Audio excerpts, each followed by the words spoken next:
Welcome back to another episode of Warren Cali. I'm going to get straight into it and talk about Jap5 for 107 Hoover. Jap was born and raised on 105th in Vermont and 107 Hoover's turf. Jap5 grew up in the streets fast, going back and forth between his parents, with his dad always being in and out of jail and also being in the streets heavy. His dad is actually from 107 Hoover, and that's where Jap gets the name Jap5, with his dad being Jap3. His dad taught him how to move and how to move militant in the street and handle business like a man. That molded him to what he became today. With his dad being eruptible in the streets, he felt he had to keep that legacy going. Jap built his name early in the streets from running fades and overall just playing no games in the streets. Jap went in and out of jail during his teenage years from various crimes, leading up to him turning 18 and doing 4 years. During his 4-year stint, he became a short, stocky midget. In prison, he would learn prison politics was a lot different than the streets, meaning your enemies on the streets may become your allies in prison based on the race that you are. He even shared a cell with an OG from a rival hood, the East Coast Crips.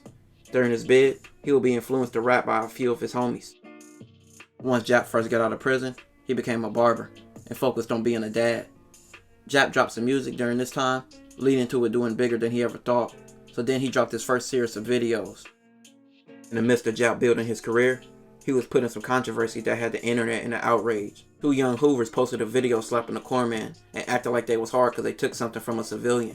They tagged Jap in the video and made many people believe he had something to do with the situation, even though he didn't.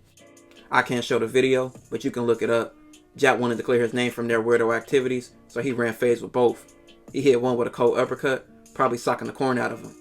This led to a meeting of some Hoovers and some Mexican gang members, trying to bring peace to stop the tension between the African American race and the Mexicans.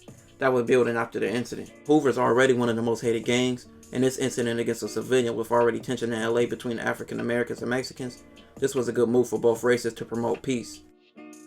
With gaining the buzz from this, Jap name started popping, and he started dropping more and more music to capitalize off his recent fame. But on the other side of things, C-Mac from 5-5 Neighborhood Crip began to rise, with his animated personality and that forehead tat. Also with all the bashing of Hoovers he did. He began to beef with a lot of Hoovers online. Jap and C-Mac would be in a back and forth online, questioning both each other's street cred, and Jap would basically call C-Mac a clown. C-Mac made suggestions of Jap being fruity because his tongue green. All this back and forth never led to much, but Jap dropped a song called Activation, using C-Mac's voice in the song.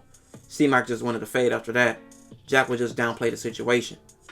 Jap kept dropping more music with other buzzing Hoover rappers like Young Threat and Trey with 6K. He even did a song with Compton Hoover Rapper Jap5.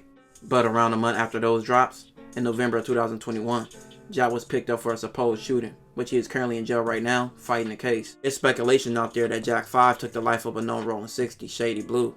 He was a beloved Rolling 60 and reputable member. He lost his life on March 31st, 2021, the same day 2 years after Nipsey Hussle. Shady Blue was a viral gang member, and there's videos out there of him pressing his enemies. Shady Blue lost his life in Palmdale and was a big loss for the Rolling 60s. On the side of things, the Hoovers mocked him losing his life and was basically a celebration.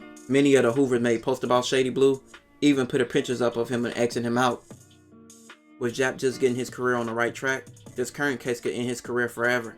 He hasn't dropped any music in 6 months, and he sits in jail with a $3 million bond. C-Mac continues to diss Jap in interviews and bash him and the Hoovers in typical fashion. Jap5 faces a waiting game with his life and his career, but he's innocent to proven guilty. This will conclude this episode. If you haven't already, make sure you check out my previous videos. Drop a comment and let me know what you want to see next. Don't forget to like and subscribe for more.